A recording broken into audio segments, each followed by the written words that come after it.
227 రోజులు 3132 కిలోమీటర్ల కాలినడక, 70 సభలు, 155 ముఖాముఖి భేటీలు, 12 ప్రత్యేక కార్యక్రమాలు, 8 రచ్చబండలు, ప్రజల నుంచి 4353 వినతి పత్రాలు, 1.5 కోటి మందితో మమేకం, అరాచక పాలనపై సమర శంఖం, అడ్డంకులను అధిగమిస్తూ కేసులు, కవ్వింపులను లెక్క చేయకుండా జగన్ సర్కార్పై కుప్పంలో పూరించిన సమర శంఖాన్ని నారా లోకేష్ భోగాపురంలో ముగింపు పలకనున్నారు.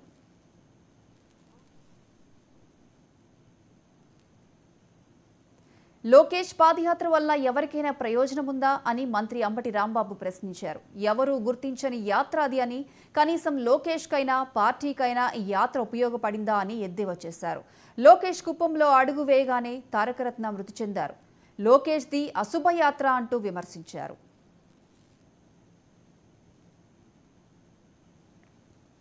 ఎలుక తోలు తెచ్చి ఏడాది ఉతికినా తెల్లగా మారదనే వేమన శతకంలాగా లోకేష్ యాత్ర కొనసాగిందన్నారు.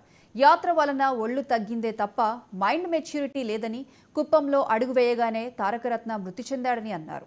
జనం లేక వెలవెలబోయిన రోజులు ఎన్నో ఉన్నాయని, 3, 15,000, 90,000 అని చెప్పిన అజ్ఞాని లోకేష్ అని ఎద్దేవా చేశారు అంబటి రాంబాబు. 3132 కిలోమీటర్లు నారా లోకేష్ గారిని నడిచాడు అని చెప్తున్నారు. ఏం జరిగింది నడిస్తే? దాని ప్రభావం ఏమైనా అతని మీదైనా ఉందా? లేదు. ఆయన పార్టీ మీద ఉందా? లేదు.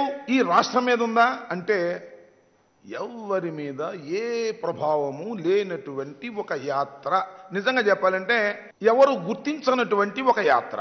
పోనీ పాదయాత్ర తరువాత ఆయనలో అయినా ఏదైనా వికాసం కనిపించిందా? ఆయన ఏమైనా మెచ్యూర్ అయ్యాడా అని పరిశీలిస్తే అది లేదు. ఈ సందర్భంగా నాకు వేమన శతకంలోని ఒక పద్యం గుర్తొస్తుంది. అదేమిటంటే, ఎలుక తోలు తెచ్చి ఏడాది ఉతికిన, ఎలుక తోలు తెచ్చి ఏడాది ఉతికిన, నలుపు నలుపే గాని తెలుపు కాదు, కొయ్య బొమ్మను తెచ్చి కొట్టిన పలుకున విశ్వదాభిరామ వినురవేమ. ఎలికి తోలు తెచ్చి ఏడాది పాటు ఉతికితే నలుపు అవుద్దా? లోకేష్ లాంటి ఒక ఇన్మెచ్యూర్డ్ని, లోకేష్ లాంటి ఒక ఒక మొద్దు స్వరూపాన్ని, ఏ అర్హతలు లేనటువంటి లోకేష్ను తీసుకొచ్చి 226 రోజుల పాటు నడిపిస్తే ఏమైనా మెచ్యూరిటీ వచ్చిందా? ఏమైనా మార్పు దానిలో సంతరించిందా అంటే ఏమీ మార్పు రాలా. నాకైతే ఒక మార్పు కనిపించింది. పాపం కొద్దిగా సైజు తగ్గాడు, ఒళ్ళు తగ్గింది, బుర్ర మాత్రం ఏమీ పెరగల. ఎక్కడేసిన గొంగలి అక్కడే ఉంది. 226 రోజుల పాటు 3132 కిలోమీటర్లు నారా లోకేష్ గారిని నడిచాడు అని చెప్తున్నారు. ఏం జరిగింది నడిస్తే? దాని ప్రభావం ఏమైనా అతని మీదైనా ఉందా? లేదు. ఆయన పార్టీ మీద ఉందా? లేదు.